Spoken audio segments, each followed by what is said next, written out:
Let me take you back to a day when the ocean air smelled of diesel fuel and salt, and the steel decks beneath my boots rang with the weight of authority. That morning I walked onto the base with little fanfare, a duffel slung over my shoulder, and a look in my eyes that made people wonder but never ask. To most I was invisible, a shadow trailing behind the real warriors. They saw me as nothing more than the SEAL's aide, a man who carried bags, fetched coffee and stayed out of the way while the heroes did their work. I didn't mind their assumptions. In fact, I let them believe it. There's power in being underestimated. But what they didn't know was that the ink of my story was written long before I ever walked through that gate. Years of silence, nights in distant deserts, jungles thick with danger, and frozen landscapes where breath froze before leaving your lips had shaped me. I wasn't just someone's aide, I was the one they had called in when others had failed. The SEAL team I shadowed was one of the best, iron-chested, steel-eyed men who could strip a rifle blindfolded and run 10 miles with packs heavier than most men's pride. I respected them. But respect does not equal submission. I wasn't their baggage boy. I was their insurance policy, a ghost folded into their ranks. Still in their eyes I was just the aide. I remember clearly the operation that changed everything. We had been tasked with something delicate, a mission that wasn't officially acknowledged. The kind where Washington shrugs and says, "We have no record of this." A high-value figure had vanished into hostile waters, and retrieving him meant threading a needle through chaos. We boarded the destroyer at dawn.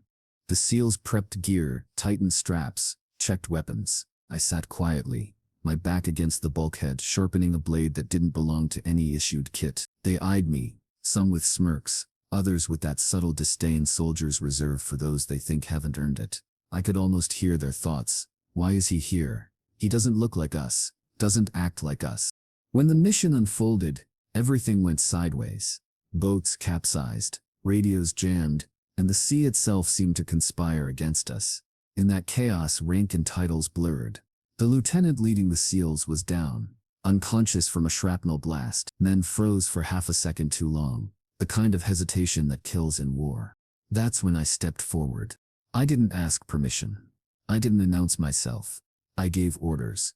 Short, precise, unshakable. You, flank the left. You, get him upright and on comms. Lay down suppression fire. 3 bursts. Then shift. The SEALs obeyed, not because they knew me, but because in that moment, the tone of my voice left no room for doubt. It was the voice of someone who had stood in fire before, and walked out alive. By the time we reached the extraction point, the enemy had been pushed back, our objective secured, and our casualties minimized. Not perfect, but far better than it could have been. We returned to the ship, soaked, battered, alive. The SEALs carried their lieutenant. I carried the silence. Word travels fast, on a vessel. Whispers spread about how the aide had taken command when things spiraled. Still, most brushed it off. To them I was lucky. Just a shadow, who had stumbled into a moment. Until the next morning, we were assembled on deck, the rising sun painting the horizon in blood-orange streaks. The Admiral himself came aboard, his presence cutting through the ranks like a blade. The SEALs snapped to attention, their uniforms stiff with salt and sweat. I stood in line with them. Nothing about me demanding notice. And then it happened. The Admiral walked past rows of warriors, eyes sharp as hawks. He reached me, stopped, and in a silence thick enough to choke on, he raised his hand to his brow and saluted me first. Not the SEAL commander, not the decorated veterans beside me. Me, the aide.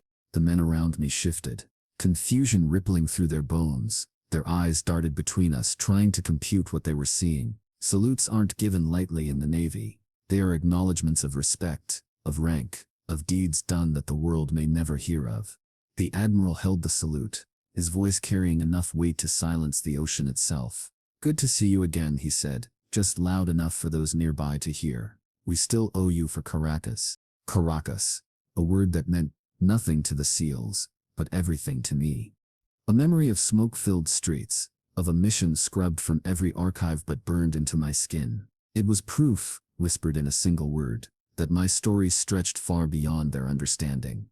When the Admiral lowered his hand, the silence that followed was deafening.